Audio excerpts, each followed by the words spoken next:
5 napi narkoba Bali 9 dan Mary Jane dipulangkan ke negara asalnya. Pemulangan ini pun menuai polemik lantaran belum ada landasan hukumnya dan pemerintah baru akan menyiapkan undang-undangnya. Dan untuk membahasnya sudah bergabung pengamat hubungan internasional Hikmahanto Juwana. Selamat malam, Prof. Hik. Selamat malam. Baik, terima kasih sudah bergabung, Prof. Hik. Ya. Pemerintah Indonesia menggunakan terminologi transfer of prisoner. Nah, pemindahan narapidana untuk memulangkan Mary Jane ini. Tapi kemudian yang jadi pertanyaan adalah apakah diskresi pemerintah ini, Prof. Hik, memang perlu dan wajar untuk dilakukan? Pertama tidak ada istilah transfer of prisoner. Yang ada adalah transfer of sentence person. Sentence person itu maksudnya adalah mereka yang sudah diputus secara berkekuatan hukum tetap.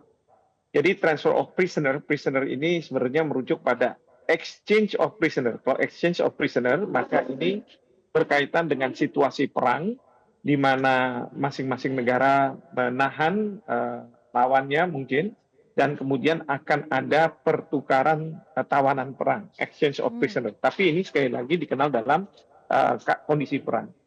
Yang pada saat ini berlaku adalah transfer of sentence person. Jadi mereka-mereka yang Bali 5, bagian dari Bali 9, Mary Jane, itu kan sudah diputus oleh lembaga peradilan tertinggi, Mahkamah Agung, dan sudah mendapat hukuman. Ada yang hukuman seumur hidup, ada juga yang hukuman mati. Nah, dalam konteks itu, maka bisa memang dilakukan transfer of sentence person. Nah, hanya saja dalam rangka melakukan transfer of sentence person, maka menurut Undang-Undang Pemasyarakatan di Indonesia, maka berdasarkan pasal 45 ayat 1 harus didasarkan pada perjanjian antar negara. Pertama itu, dan ayat 2 mengatakan harus diadakan undang-undang tentang pemindahan narapidana. Yang sampai hari ini, apakah perjanjian dengan Australia terkait pemindahan narapidana maupun perjanjian dengan pihak Filipina itu masih belum ada. Apalagi di Indonesia kita juga belum memiliki undang-undang pemindahan narapidana.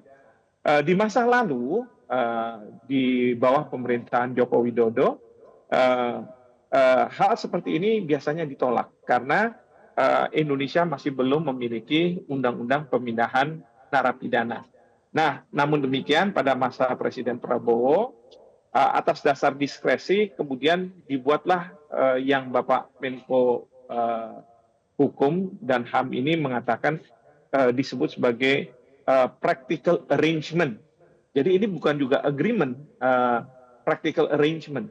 Jadi ini satu konsep baru yang saya sendiri juga masih harus belajar ya dengan istilah practical arrangement ini, di mana di situ dikatakan bahwa para narapidana ini akan dikembalikan ke negara asalnya untuk menjalani sisa hukuman.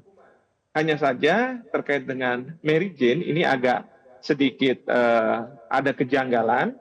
Kejanggalan itu karena Mary Jane dijatuhi hukuman mati di Indonesia, sementara di Filipina tidak dikenal hukuman mati. Jadi agak sulit kalau misalnya di dalam practical arrangement itu pemerintah Indonesia menghendaki agar pemerintah Filipina menghormati kedaulatan Indonesia, hukum Indonesia, termasuk putusan peradilan Indonesia. Karena Prof. Hik, terkait dengan hal ini, Prof. Mungkin... Mohon maaf saya potong sedikit. Apakah ini konsekuensinya menjadi wibawa hukum kita menjadi tidak ada bagi negara lain, khususnya Filipina dalam hal ini? Ya, aspek itu tidak bisa saya pungkiri bahwa ada kesan bahwa hukum di Indonesia itu mudah untuk diatur-atur oleh pihak luar begitu ya. Dan tentu ini membuat kewibawaan hukum kita kurang mendapatkan kesolidan ya dari berbagai negara. Nah, ini yang tentu harus dijawab oleh pemerintah ya, dasar basisnya apa sehingga Indonesia kita tidak ada masalah kalau memang akan ada proses pemindahan narapidana dan itu merupakan diskresi dari Bapak Presiden. Apabila aturannya memang memungkinkan untuk itu. Tetapi kalau dasarnya itu tidak kuat, justru yang menjadi taruhan atau risiko itu adalah bagaimana dunia, negara-negara lain akan melihat hukum di Indonesia yang seolah-olah mudah untuk diatur. Tapi satu hal tadi Menteri Hukum juga sudah menyampaikan bahwa kita akan segera membuat undang-undang pemindahan narapidana. Menurut saya ini positif. Jadi jangan sampai practical arrangement ini diteruskan ya untuk narapidana asal negara lain yang pemerintahnya menghendaki agar dilakukan pemindahan narapidana. Terlepas dari isu hak asasi manusia. Demikian. Ya, Prof. Kalau kita melihat memang ada kesepakatan ataupun keputusan bersama begitu ya antara kedua belah pihak negara, khususnya kepala negara Indonesia dengan Filipina.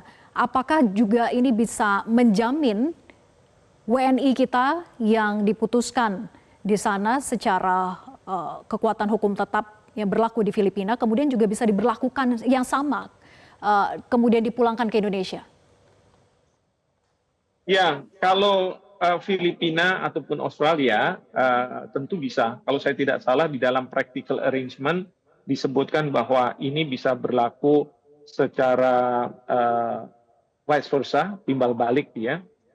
Tapi permasalahannya adalah ini kan untuk satu peristiwa saja.